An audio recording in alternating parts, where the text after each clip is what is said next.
날마다 주님과 행복자 되기.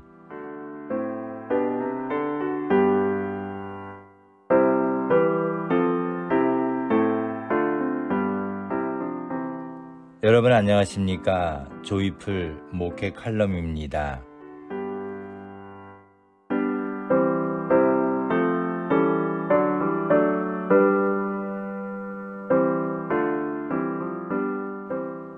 이제 다시 일어나 말씀과 기도로 거룩하기를.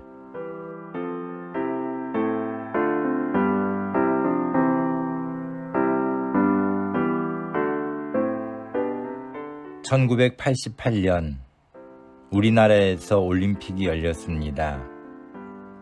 바로 서울 올림픽입니다. 그때 개막식에 등장했던 일명 굴렁쇠 소년이 아직도 기억에 남아 있습니다. 그리고 코리아나라는 그룹이 부른 손에 손잡고라는 노래도 많은 사람들에게 깊은 감동을 주었었습니다.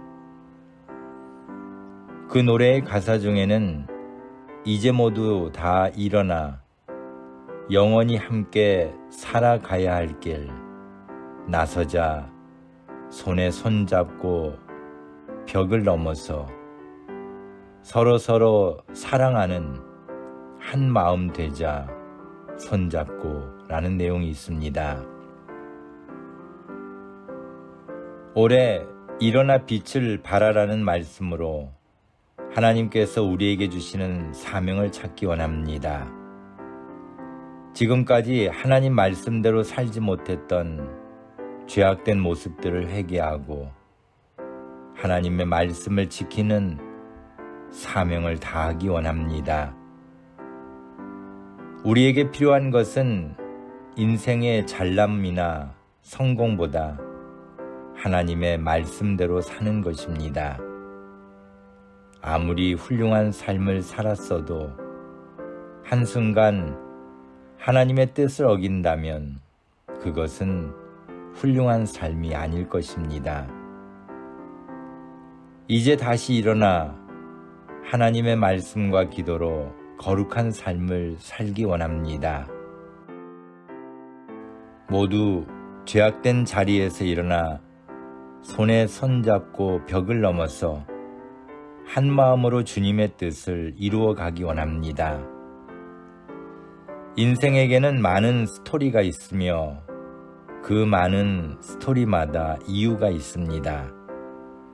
그리고 그 이유도 들어보면 틀린 것이 없습니다.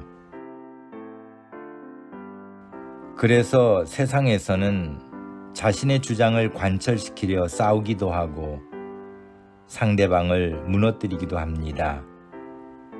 그러나 신앙인에게는 다릅니다. 아무리 내 생각이 맞아도 하나님의 뜻이 무엇인지가 중요합니다. 유다 요시야 왕은 8살에 왕이 되어 어려움을 겪었지만 16살에 하나님을 찾았고 20살에 나라 안에서 우상을 제거했고 26살에 성전을 정결하게 하고 수리하다가 하나님의 율법책을 발견했습니다. 그리고 그 율법의 말씀을 듣고 요시야는 옷을 찢고 변화되어 온 나라에 유월절을 지킬 것을 명령하게 되었고 선지자 사무엘 이후로 이스라엘 가운데서 그 같은 유월절을 지켜본 적이 없을 만한 유월절을 지켰습니다. 성경은 역대하 35장 18절에서 이스라엘 열왕도 요시야가 제사장들과 레위 사람들과 모인 온 유다와 이스라엘 무리와 예루살렘 거민과 함께 지킨 것처럼은 유월절을 지키지 못하였다라고 할 만큼 유월절을 지킨 전무후무한 왕이 되었습니다. 이렇게 훌륭한 왕이었지만 요시야가 왕으로 있을 당시 중동의 정세는 아수르가 바벨론에 멸망하고 있었으며 바벨론을 저지하려는 이집트가 전쟁을 일으키고 있었습니다. 바벨론과 이집트 사이에서 요시아는 불안했을 것입니다. 마침 요시아가 39살 즈음에 이집트의 느고 왕이 군대를 일으켜 갈그미스로 가고 있었습니다. 역사를 통해 그가 신흥국가 바벨론을 치러 가고 있었음을 알 수 있습니다. 그런데 요시아는 느고를 대항하여 싸우다 전쟁터에서 전사하고 말았습니다.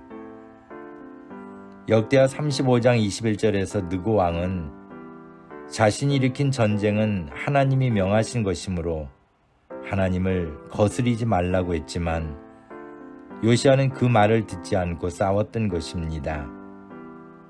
그 이후 유다 왕국은 멸망의 길로 들어서게 되었습니다. 만약 요시아가 느고가 전한 하나님의 뜻을 거역하지 않았다면 어찌 되었을까요? 하나님이 하시는 일이라는 말을 들었을 때 요시아가 하나님의 뜻을 묻는 기도를 하지 않았음이 아쉽기만 합니다. 이제 우리는 다시 일어나 말씀과 기도로 거룩한 자가 되어야 합니다. 감사합니다.